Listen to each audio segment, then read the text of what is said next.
Hello po, mapagpalang araw sa atin lahat. Today po gagawa po ako ng squid oriental. Ito po yung tinatawag nilang pusit lumot. Ngayon po akin pong lilinisin. Papakita ko po sa inyo kung paano ko to lilinisin. Ito po, ganito, babalatan nyo lang siya para matanggal po yung balat na ito, para pumuti siya. Yan, parang ganito lang po. Ito, tanggalan nyo ng ganyan pong kanyang mata. Gusto nyo po yan, dalawang mata. And then yung pangil po niya dito na nakalagay. Ano ho?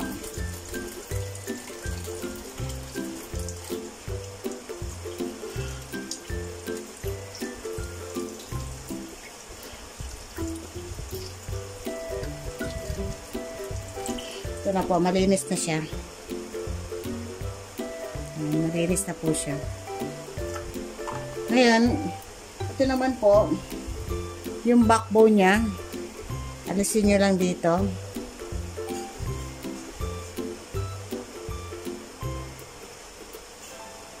Ayan, ito po yung backbone. Then, alisin nyo po yung pinakatinta niya. Oh, yung kinain niya, oh.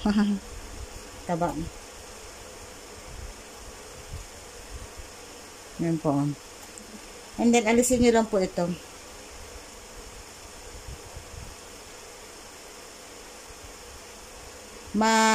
Matrabaho, pero para lang, yan, para lang mawala yung itim niya. Yan, ganyan po. Tanggalin nyo yan.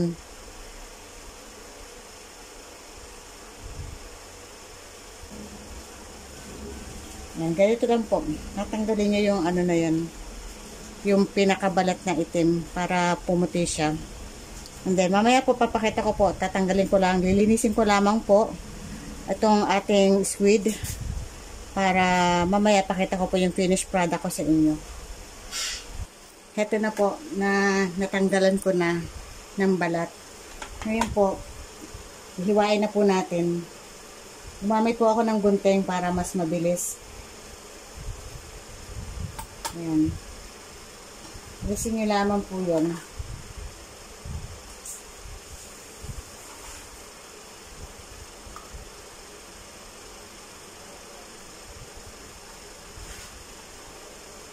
Ayan po.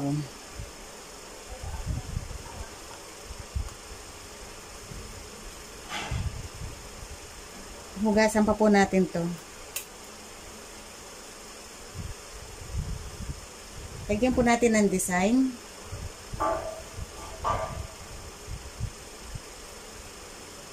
Para pag hiniwa natin, naluto natin, may design po yan.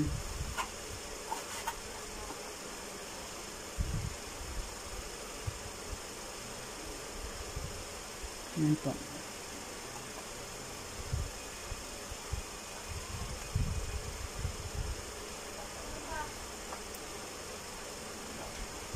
Ang ganito lang po, pahaba lang po siya, tapos lagyan nyo lang ng design. Slice lang po. Then another po ulit.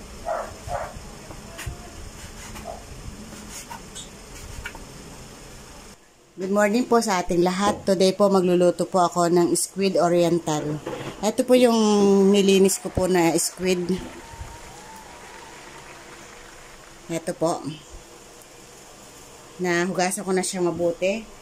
And then yung mga ingredients po na aking gagamitin, meron po tayo ditong luya, bawang, sibuyas. Then yung gulay po natin, meron tayong ditong bell pepper, celery, and then yung carrots. Meron po tayo ditong sliced mushroom, yung whole mushroom, paminta powder po, sugar, oyster sauce, liquid seasoning, and then mantika, cornstarch, at saka po yung tengan daga. Tapos maglalagay po tayo dito ng toyo. A little bit lang po ng toyo. Meron nga pala po ako sa inyong kasi yung tengang daga po yan, may matigas po yan. Babad nyo po yan sa tubig, mainit or tamang water lang. And then po, ito po yung style ng tengang daga. Meron po yan sa gitna na matigas na bagay. Pag po yan na ibabad, tatanggalin nyo po yung matigas na yun para po mailuto nyo ng maayos. Tagalan nyo po yung pagkababad. Pwede po yung mainit. Ngayon po, ito, mainit ang ating kawali. Tayo po ngayon ay mag-start na mag-gisa. Lagay pala tayo ng extra margarine para masarap ang lasa.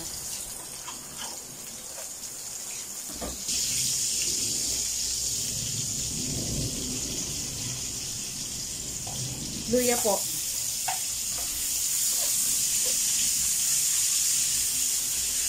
Bawang.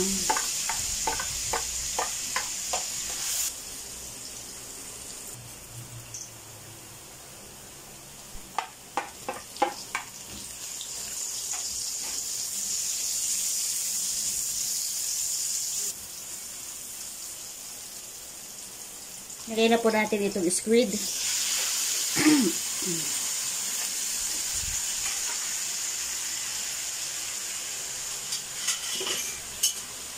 Huwag nyo po masyadong lulutuin ng squid kasi madali lang po yan. Magra-rubberize po yan kapag masyadong luto. Sugar po. Paminta powder.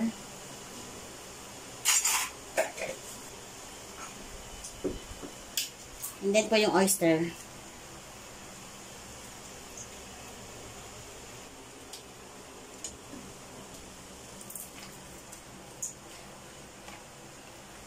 Lagay na po natin yung tengang daga.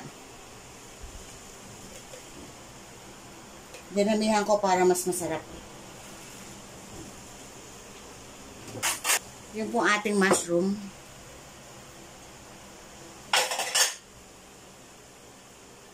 And then po yung ating mga gulay.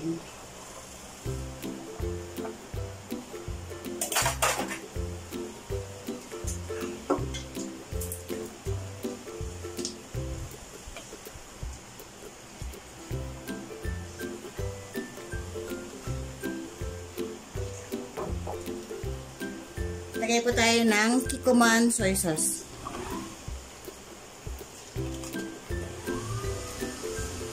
Then, atin po siyang takpan.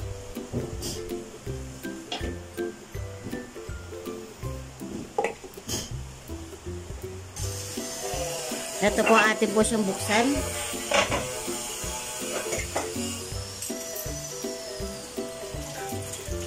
Lagyan na po natin ng pampalapot. Ito po yung cornstarch na tinuno ko na sa tubig.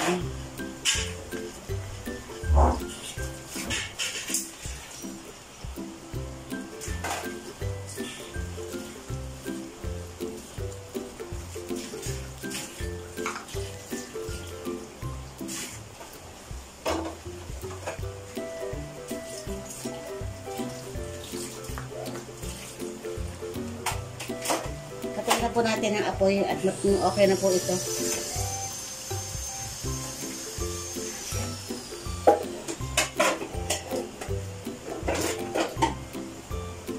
Sarap.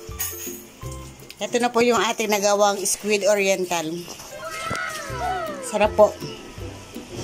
Yan. Tignan niyo po yung squid niyo. May mga design. Yan, naging kulo-kulubot po.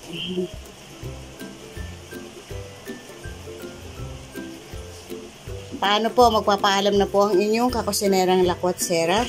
Nasa inyo po ay lagi nagpapaalala ng stay safe po. God bless po. Bye-bye.